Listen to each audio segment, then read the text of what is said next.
तो सुबह से फाइनेंशियल फ्रीडम के ऊपर आप लोगों ने बहुत सारे वीडियोस देख लिए होंगे।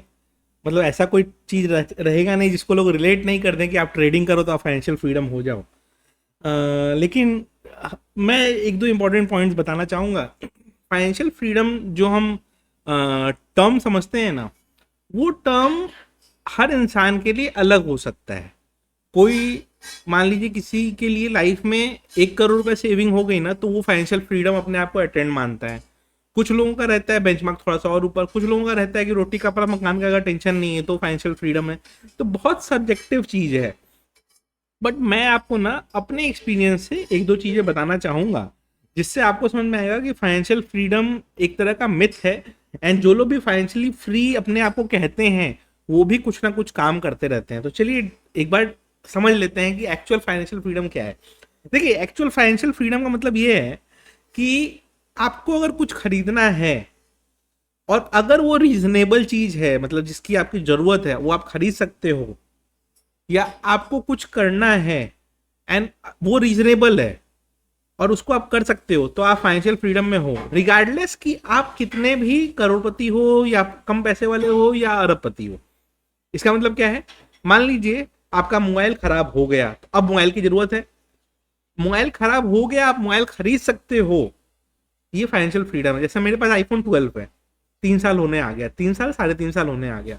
मतलब जब लॉन्च हुआ तभी लिया था, अभी 15 आने वाला है। ठीक है, तो अभी जब 15 आएगा मैं खरीद सकता हूँ। ये चल रहा है, अगर नहीं चल रहा होता तो मैं आज भी कोई भी मोबाइल खरीद सकता था। तो मेरे लिए ये चीज़ फाइनेंशियल फ्रीडम हो गई। राइट, सेम चीज़ अगर आपके पास ऑलरेडी एक घर है जिसमें आप रहते हो, आपको कोई दिक्कत नहीं हो रही है उसमें रहने में, घर छोटा हो सकता है बड़ा हो सकता है। अब जिस प्राइस में आप बॉम्बे में एक 1 BHK लोगे, उस प्राइस में आपको कैलकाटा में 2 BHK 3 BHK मिल जाएगा। तो उस हिसाब से नहीं रिलेट करेंगे आप। लेकिन जिस सिटी में रहते हो वहाँ पे आपके पास एक घर है, आपको जो चाहिए आप खरीद सकते हो, आपको जो करना है वो आप कर सकते हो। तो ये हो गया आपके लिए एक तरह का फाइनेंशियल फ्रीडम। अब इसको हम सोचें कि हम फाइनेंशियल फ्रीडम जल्दी कैसे अटेन कर लें लाइफ में। देखिए, फाइनेंशियल फ्रीडम अटेन करने का स्टार्ट आप जब जॉब करना स्टार्ट करते हो ना, तब से हो जाता है। वो आप 20-21 साल के भी हो सकते हो, आप 30-35 साल के भी हो सकते हो, बट जब आप स्टार्ट करते हो ना, तब से ही आपका फाइनेंशियल फ्रीडम का जर्नी स्टार्ट हो जाता है। काफ़ी लोग बोलेंगे कि सर जब नए नए हम अर्न करते हैं तो तब तो फिर हम कहीं से करेंगे। राइट, जब नया नया आप अर्न करना चालू करते हो ना, उस समय एक्सपेंसेस समहाउ ज़्यादा होते हैं। ये मैं खुद जब काम करना स्टार्ट किया था तो मेरे को पता है कि हाँ उसमें क्या लॉजिक चलता है। जब क्योंकि जब नया नया आप जॉब करना स्टार्ट किए हो तो क्या हो गया, अब तक पापा से पैसे लेते थे, अब पैसे जो आ रहे हैं उसका हिसाब किसी को नहीं देना है, खुद से खर्चा करना है। तो लोग खर्चा करो जितना करना है। होता क्या है कि जनरली मैं कोई भी मैं नया अर्न करना चालू करता हूँ, मैं बोलता हूँ 1 साल तेरे को जो करना है अपने पैसे से कर। क्यों? क्योंकि तब तक आप ना जितने शौक आपको करने थे, आपको नया आईफोन लेना था आपने ले लिया, आपको घूमने निकलना था 3-4 ट्रिप आप कर लिए, आपको कुछ और करना था आपने सब चीज़ कर लिया। बट 1 साल के बाद अब आप सीरियस हो जाओ कि आपको पैसे सेव करने पड़ेंगे। आपको अपने एक्सपेंसेस इस हिसाब से बनाने पड़ेंगे कि एटलीस्ट जो भी आपकी अर्निंग है उसका 10 to 15% मिनिमम हर महीना आप सेव कर पाओ। मान लो आप 20,000 रुपये जॉब करते हो तो 2 से 3 हज़ार रुपये हर महीना आपको सेव करना है। आपको एक्सपेंस उस हिसाब से बनाने पड़ेंगे। आप 50,000 की जॉब करते हो तो आपको हर महीना 5 से 7 हज़ार रुपये सेव करना है, आपको एक्सपेंस उस हिसाब से बनाने पड़ेंगे। जब आप ये धीरे धीरे अर्ली एज में स्टार्ट करते हो, मान लो आप 23-24 की एज में अगर ये स्टार्ट कर देते हो, जो इंजीनियर्स होंगे वो तो 20-21 से स्टार्ट कर देते हैं अर्न करना। बट जितना जल्दी आप ये चीज़ अर्न करना स्टार्ट कर दोगे ना, अपने एक्सपेंस को आपको सीधा बनाना। अब ये नहीं आप बोल सकते कि सर मेरा तो पीजी का रेंट देके और मेरा खाने के बाद कुछ बचता ही नहीं है। नहीं, अगर आपकी अर्निंग कम है तो आपको पीजी भी उसी हिसाब से लेना पड़ेगा। आप ये नहीं कह सकते कि मेरी अर्निंग कम है तो मैं पीजी लेकिन हाई स्टैंडर्ड ही लूंगा। ऐसा नहीं होता है। आपको अपनी अर्निंग के हिसाब से सेविंग बनानी पड़ेगी। एंड जैसे जैसे आप सेविंग्स बनाते जाओगे, सेविंग्स कंपाउंड होता है। काफ़ी लोग बोलेंगे कि सर सेविंग्स कंपाउंड नहीं होता है, वो पैसा रखा ही रह जाता है, ये वो। ऐसा नहीं होता है। सेविंग्स धीरे धीरे कंपाउंड होता है। इनिशियल डेज में कंपाउंडिंग नहीं दिखती है, उसका रीज़न ये है क्योंकि अर्निंग आपकी कम रहती है तो परसेंटेज कम दिखता है। बट विद इन 1-2 ईयर आपकी वो कंपाउंडिंग का इफेक्ट आपको दिखने लगता है, आपका अमाउंट अच्छा खासा एक्यूमुलेट होना चालू हो जाता है। तो स्टार्ट क्या करना है? सबसे पहले स्टार्ट करना है। ठीक है, आपने नया जॉब लिया, आपको फर्स्ट 1 ईयर में जो इंजॉय करना है आपको करो। बट उसके बाद से आप सीरियस हो जाओ सेविंग के लिए। जितना ज़्यादा सेव करते जाओगे ना, और सेविंग करके क्या करोगे, बैंक में रखोगे नहीं, आप एक एफडी भी करते हो तो ठीक है, कोई दिक्कत नहीं, आप एफडी भी कर सकते हो, या फिर एटलीस्ट कोई फिक्स्ड इनकम इंस्ट्रूमेंट में जहाँ पे आपको एटलीस्ट 9% 10% इंटरेस्ट आए, वैसा आप कर सकते हो। नहीं तो म्यूचुअल फंड वगैरह से, इंडेक्स फंड वगैरह से आप कर सकते हो। मतलब जनरल चीज ये हो गई कि आपको कम से कम सेविंग करना है तो कहीं पैसे डाल के रखने हैं, इंडेक्स फंड में डाल दो या कोई अच्छे म्यूचुअल फंड में डाल दो, कुछ नहीं तो टैक्स सेविंग इंस्ट्रूमेंट में डाल दो जिसके कारण 3 साल लॉक हो जाए। एफडीज कर सकते हो आप। फिर आप चाहो तो अपना आप जो मतलब ऐसे इंस्ट्रूमेंट जहाँ पे आपको फिक्स्ड इंटरेस्ट मिलता रहे, बॉन्ड्स हो गया, डिवेंचर्स हो गया, पी2पी लेंडिंग हो गया, जहाँ पे आपका फिक्स्ड एक इंटरेस्ट अमाउंट जाता रहे, तो मतलब फिक्स्ड इंटरेस्ट अमाउंट आपको कुछ कुछ मिलता रहे, तो उस हिसाब से आप कर सकते हो।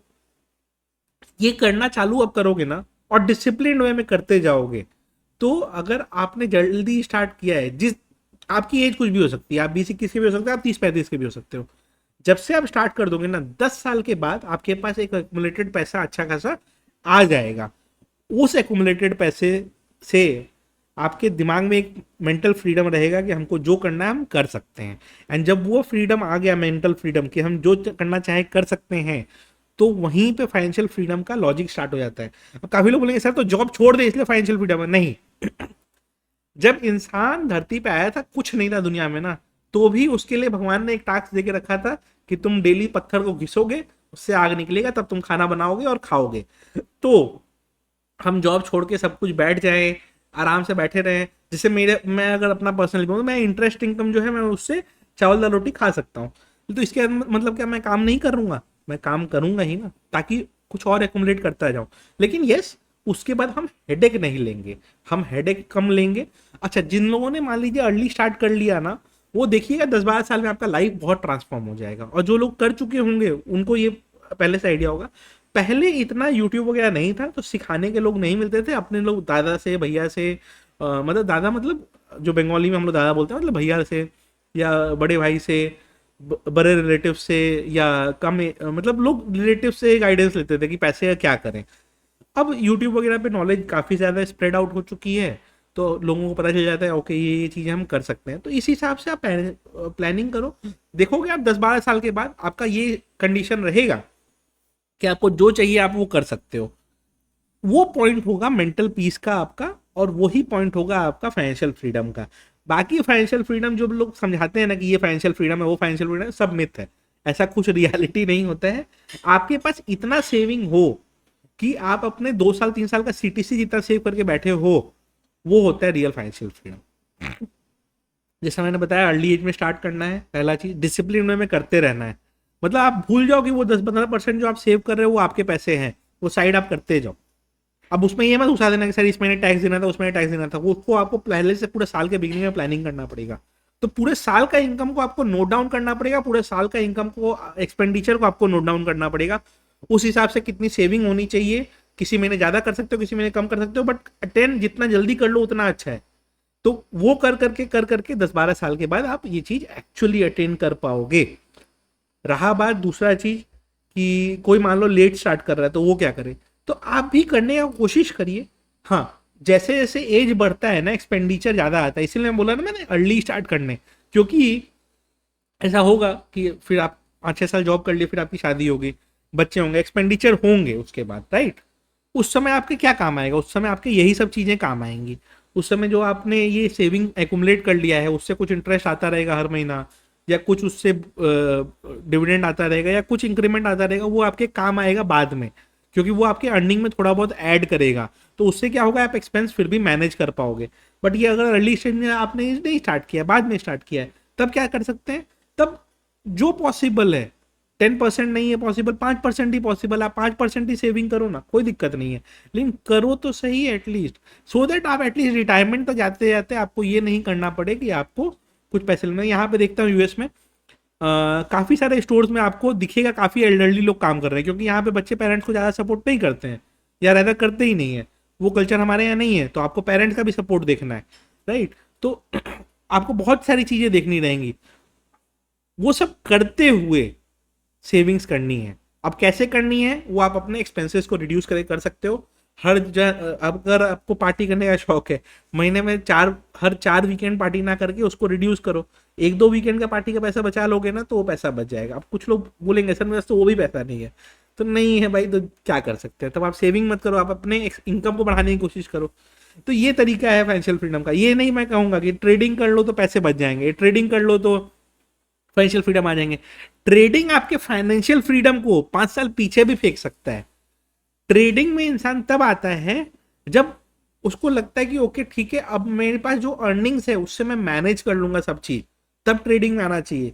शुरू में ही ट्रेडिंग में आ गए ना तो फाइनेंशियल फ्रीडम और 5 साल पीछे चला जाएगा। तो ट्रेडिंग में तो पहला बात कि ये सोच के आओगे कि फाइनेंशियल फ्रीडम मिल जाएगा तो गलती से भी मत आना, क्योंकि ट्रेडिंग फाइनेंशियल फ्रीडम देगा नहीं, वो 5 साल पीछे फेंकेगा। पहले पहले 5 साल पीछे फेंकेगा और उसके बाद जब स्विंग में पुश करेगा तब आप बहुत आगे निकल जाओगे। लेकिन वो 5 साल पीछे जाने का कैपेसिटी आप रखते हो या नहीं रखते हो वो आपको डिटरमाइन करना है।